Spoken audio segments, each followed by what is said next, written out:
Politická dôvera na Slovensku sa opäť mierne mení. Nový prieskum ukazuje zaujímavý trend. Niektorí lídri posilňujú, iní stagnujú a rozdiely medzi nimi zostávajú výrazné. Kto vedie rebríček?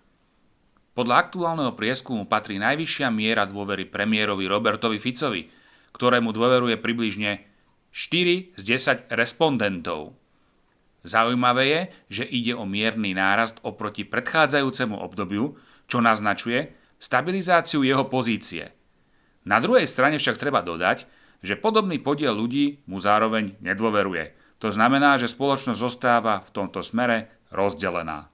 Kto nasleduje? Na druhom mieste sa nachádza Michal Šimečka, ktorý si udržiava relatívne stabilnú podporu, no stále zaostáva za lídrom rebríčka Robertom Ficom. Tesne za ním je Milan Uhrík, ktorý sa drží v podobných číslach.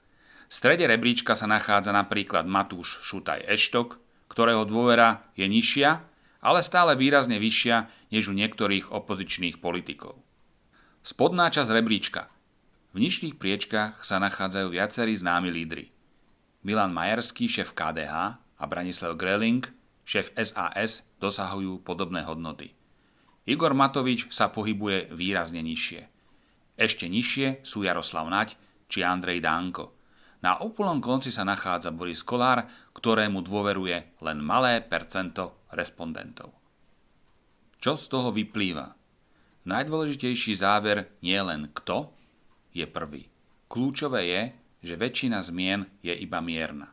Politická scéna zostáva relatívne stabilná a výrazné presuny zatiaľ nevidíme. To znamená, že voličské nálady sa nemenia dramaticky, ale skôr postupne. Dôvera versus nedôvera. Zaujímavým faktom je aj to, že pri viacerých politikoch je rozdiel medzi dôverou a nedôverou veľmi malý. To ukazuje, že spoločnosť je rozdelená a dôvera v politikov nie je jednoznačná. Treba si uvedomiť, že ide len o jeden konkrétny prieskum. Výsledky sa môžu líšiť podľa metodiky, vzorky alebo aktuálnej situácie. Preto je vždy dobré pozerať na trendy dlhodobo, nielen na jedno číslo. Na záver, tento prieskum tak skôr potvrdzuje to, čo už vidíme dlhšie. Politická scéna je stabilná. Rozdiely medzi lídrami pretrvávajú a dôvera verejnosti sa mení len postupne.